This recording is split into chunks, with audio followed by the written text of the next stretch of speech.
Cette fois-ci, je ne suis pas content. Les Balais écarlates est le premier film qui ne sort pas dans les salles. Et pourquoi?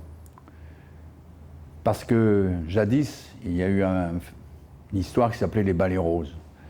L'aide de camp du général de Gaulle convoquait des adolescentes dans un pavillon de chasse et organisait des partouzes. Ça a défrayé la chronique, mais curieusement, la presse à l'époque n'en a pas beaucoup parlé. On a mis tout sur le dos du recruteur, qui est une espèce de Mac, et finalement, les hommes politiques s'en sont sortis, personne n'a été condamné. Et quand j'ai regardé les journaux de l'époque, je me suis aperçu que personne n'en parlait. Aujourd'hui, nous sommes devant une recrudescence de la pédophilie sur les enfants. Les Balais roses, c'était des petites jeunes filles, c'était déjà pas bien. Mais là, il s'agit d'enfants, quelquefois de 6 ans, de 3 ans, que l'on viole pendant des espèces de réunions, et non pas par un sadique, un malheureux malade forcené qui a perdu la raison. Non, ce sont des gens tout à fait normaux, qui occupent généralement des postes très importants parce qu'ils sont obligés d'acheter ces enfants pour une soirée, par conséquent de donner de l'argent ou aux parents ou aux recruteurs. Et c'est souvent des enfants de pays étrangers qui sont en France, quelquefois en clandestin. D'autres fois, ce sont carrément des fils d'ouvriers, même quelquefois des gens beaucoup plus importants. Et ça m'a dégueulasse. C'est dégueulasse. Et je ne sais pas, j'avais vaguement traité ce sujet dans Le Témoin, que vous avez vu dans ma collection. C'était Philippe Noiret qui était amoureux d'une fille de 12 ans qu'il assassinait, mais c'était un cas très particulier. Ensuite, je m'en suis occupé dans Noir comme le souvenir. Une petite fille qui avait été enlevée, comme celle qui vient d'être libérée, qui s'est évadée après 8 ans, où elle était séquestrée par un type qui s'est suicidé. Ça s'est passé en Autriche, elle est à la une des journaux aujourd'hui. J'avais traité ça un petit peu comme ça, des petits cas. Mais là, devant ces réseaux qui comprennent des notables, des gens que nous côtoyons tous les jours, des gens qui logiquement ne sont pas fous.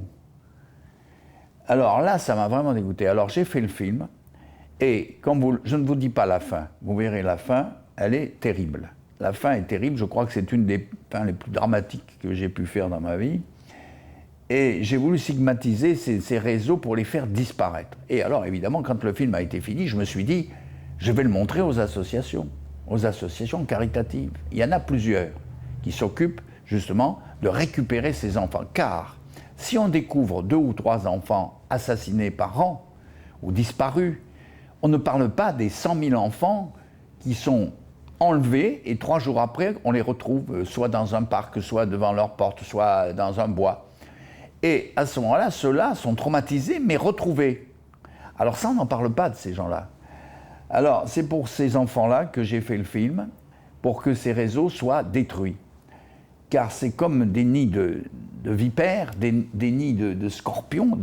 Il faut détruire ça. Alors, je fais le film, je le montre à des associations caritatives qui me disent « Mais monsieur Mocky, nous on lutte depuis des années pour ça, pour ce que vous venez de montrer. Les photos dans les fermes où on met des enfants nus et on leur fait faire l'amour dans des fermes, on fait des photos qu'on vend dans le monde entier. » Alors, je révèle tout ça, et quand le film est fini, je le montre dans une salle. Alors les mères pleurent. C'est un mélo, c'est un grand mélo flamboyant, comme on en faisait.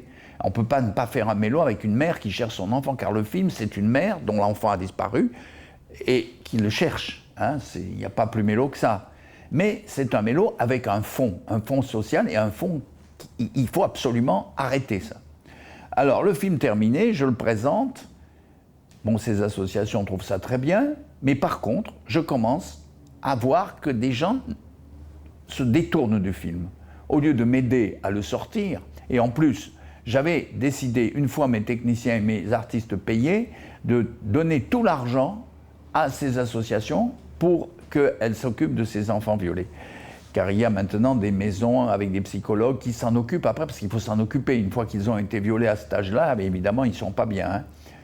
Et voilà que depuis, le film est terminé depuis 2004, on est en 2006, et voilà que je n'arrive pas ni à le sortir dans des salles, à part la mienne, et je n'arrive pas à en faire parler dans la presse, J'ai récemment présenté le film dans une ville de province que je ne citerai pas.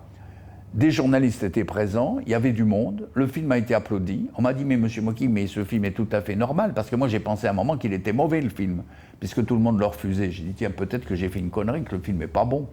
Or, je l'ai présenté à un public qui, lui, a considéré ce film comme un film normal, comme un autre film qu'il voit tous les jours, etc. Alors, aujourd'hui, je suis en colère contre tout le monde, car si on empêche ce film de sortir, on rejoint le film de Stanley Kubrick, Les Sentiers de la Gloire, qui est resté 30 ans interdit parce qu'il racontait l'histoire des soldats français que d'autres soldats français fusillaient parce qu'ils ne voulaient pas aller tuer des gens.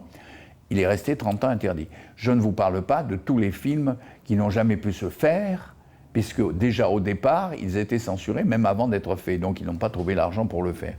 Alors, mon film est un exemple, et ici, aujourd'hui, grâce, il faut le dire, à Jérôme Sédou, qui dirige cette collection qui m'est consacrée, il a eu le courage de sortir le film que vous allez voir là.